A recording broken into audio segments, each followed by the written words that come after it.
toujours vivre le Bien TV, Billy le Kamalo Bana Ebele.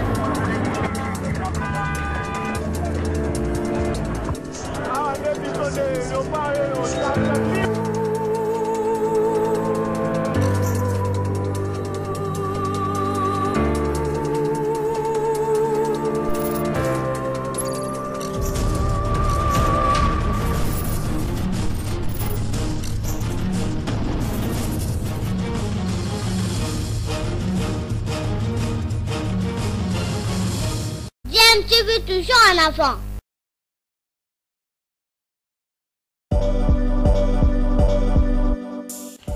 Vous êtes sur DMTV, bonjour ou bonsoir, tout dépend de l'heure à laquelle vous nous suivez. Tout plaisir est pour nous de vous retrouver, mais surtout de savoir que vous êtes nombreux en train de suivre votre chaîne YouTube DMTV. DMTV qui vous propose l'actualité, vous propose également des analyses et des réflexions sur des sujets d'actualité, sur des faits sociaux, tout simplement sur des réalités que nous observons ici chez nous en République démocratique du Congo. Bandeko balandi ya DMTV mbote na bino toye lisusu na mokolo malelo na mwa réflexion kaka pona makambo matali mboka na biso RDC tozali kokende wapi na ba voisin na biso oyo ya nyamu bato ya pokoso oyo ya mboka Rwanda baningi ba mema lisusu bosoto na kati ya mboka na biso balokuta na bango ba trouble ka nyonso wana kaka pona ko justifier ba nini présence na bango na territoire na biso ya boyebi yango pona kotimola ba coltan ba nini d'ailleurs ezali na makila ya bana mboka parce que bana mboka nde batimola ka yango le Rwanda komi ko exporter coltan Rwanda komi ko exporter or nyonso wana bazali ko zango po bazali ko kata ba mitu ya bandeko na biso na ba ituri kuna ba nini to décider que malo trop c'est trop. Olepe ba pema na bango balingaki ba rééditer o basalaki na ba aneo elekaki na mouvement na bango M23 wana soit disons rébellion contre nani évidemment rébellion contre nani bo se rebeller raka contre nani président yo soit RDC bozo se rebeller contre vous avez na musée bo se rebeller Kabila le père aye bo se nani Joseph Kabila aye bozo se rebeller kaka siko faki bo se rebeller kaka siko M23 ibimika bo surtout Hollande pe ba revendication na bango comment na makambango ezali nango clarté alors population lobi trop c'est trop Kagame pe na lolendo na epo ayebike azali na ba complice na ya communauté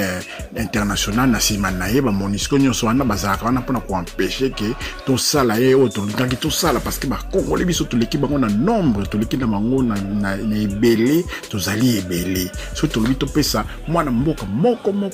mandoki mono ke Rwanda on est coupé ata mwa mokete parce que makasi na mango ezala kaka na frontière basali makambo na bango bakimi bazongi na zamba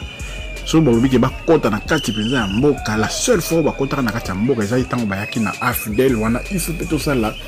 examen de conscience na biso parce que tolobaki AFDL et ko libérer biso maintenant AFDL wana ezali bana mboka na biso ba kotisela ki biso bato ya nyamu na kati ya mboka po basala biso mabe bato nyamu wana to pisaki bango ba poste ba komaki ba ministre ba généraux na kati ya armée na biso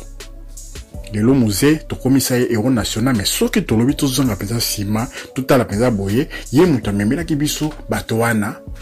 et puis après tant abeba ina bato wana babomi foto ba polele nde makambo ezali bango mutu ba boma musée Laurent Désiré Kabila bango mutu ba boma biso nani colonel Ndala.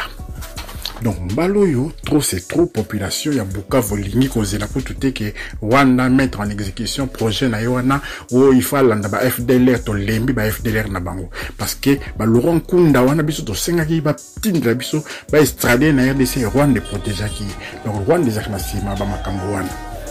na wala mbalo yo population ya Bukavu et bimi na balabala iki na direction ya frontière o ya Ruzizi kaka kona ko katisa frontière wana pona ko en découdre pona ko tinda message na Kagame à comprendre que mbalo yo simbati parce que ba Congolais bazali vigilant mbalo yo Congolais bomoko tozali capable ya ko anéantir makambo na bango wana soki to kotisi esprit surtout biso toute décision que mbalo yo Rwandais azana chance mokote ya ko distraire biso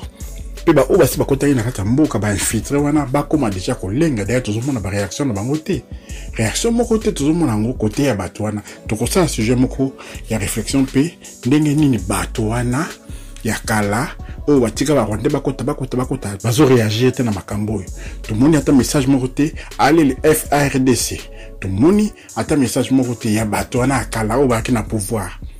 o ba permettre que ba Rwandais ba koma minorité moko boye e koma koza ba poste tina ba Sénat ti ba nani ba robe o ba lo ba katro na kati ya mboka na biso wana bato wana tozomona réaction na bango ata mokete na makambo ezoleka na Bukavu na makambo ezoleka na Goma na makambo ezoleka na Ituri tozomona ba réaction na bango te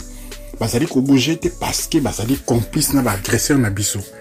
D'un autre côté, nalanaki vidéo moko wa ya Laurence Koko ndenge azali ko lobela Bokecho pona ba mbongo ya tinda pona combat pona nini, on peut tout reprocher na Bokecho wa Yambo, mais loko moko to ko reprocher na yete tant azaki lobaki mboka ezali occupé, toza sous l'occupation azaki koko satelelo mingi ba pesi raison et puis sikoyo il faut to luka solution pour tozongisa mboka na maboko na biso na secteur moko parce que bato wana ba créer des ordres na kati armée na biso ba poison ekoti culture ba poison na zakati na RDC ba on to yeli biso yango. Donc maintenant vigilance il faut ezala ya mwana lelo biso na DMTV donc to la sabino moi babilili obozo mona kara ni réseau défilé wana ezali babilili concernant makambo eleki lelo na Bukavu penze yindaki population pa policier bozo mona policier azawana en tête na elongo na ba population ba policier bazali wana bazali ko soutenir FARDC armée na biso soda mpiko abanga raté soda mpiko abanga raté ko tambola la direction ya munguna s'attendre que Congolais ko réagir boy pour ba yeba biso o tozali ba bemoué bière basi na ba bwena ko lata ba panza ko kama bubu mais tozali pe ba tama tata ba to yo ba guerrier peuple moko ezali na ba itini ebele toliki bango bazaka na bikolo moko balinga na raté biso to ko swana na biso après to bongisi ndenge ezali boye molandaki réconciliation na bakatanga banini réconciliation ko salemaka toujours na RDC parce que le pays est indivisible car ndenge mo konsidérer biso akala wana lobaka pays oyo attention tombi to ça ba pacte na ba satana pour mboko etikala uni boye to sala yango et voilà tozomona sikoyo ke population comme ko réagir et bientôt et ko contaminer la diaspora. La diaspora déjà va prévoir la date où pour marcher parce que ce n'est pas normal que Rwanda ils boma batu na Congo ils ont sponsor il y a Paris Saint-Germain il y a Arsenal au visite Rwanda ba gorille et comment ya bango alors que gorille pesa pas la biso hein gorille la virunga ils pas la biso ba gorille ba kauzi biega wana ils pas la biso mais bango ba komisa bango ya bango ba biso ba kufaka wa biso yoka ba braconnier ba kodi ba bomi insécurité dans la parc virunga côté RDC ba braconnier bazo boma batu parce que bango balingi ke ba touriste ba kenande pa na bango siko aussi to comprendre ma solo wana il faut siko ke Congolais fungola miso to linga mboka na biso to linga peza mboka na biso to aider population na biso to tika ba tracasserie policière ba boyina boy ba soldat pe ba futa makitoko batu ebeli ba kozana na posa kokota na armée wana armée zonge la lokumu na ya kala ba caserne ezala soldat alala na caserne na tongo avini a sali remise et reprise na chef de poste a kei azongi na ndako kotala mwasi na bana mais soldat azali moto ya kozala na caserne soldat ko tambola bolte na momandoki na balabala ndenge tozomona na mboka wana tellement que bazali ebelete bakomi kopesa formation na bana classe tomonaki ba photo moko ezo circuler ba Rwandais bazopesa formation na bana classe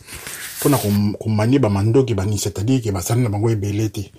moi soki ba totali na armée na bango bato batikali pona babilanga bato batikali pona makambo mosusu bazali ebelite biso tosali ba millions Kinshasa pamba tosali presque 20 millions d'habitants rendez-vous compte et sa population ya Rwanda et sa population l'équipe Belgique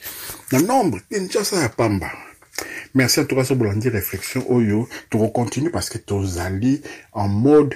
allez les faire RDC, allons-y, allons jusqu'au bout na bateau. Tout si na bango kaka avant 2023. Merci, Boutika Malam.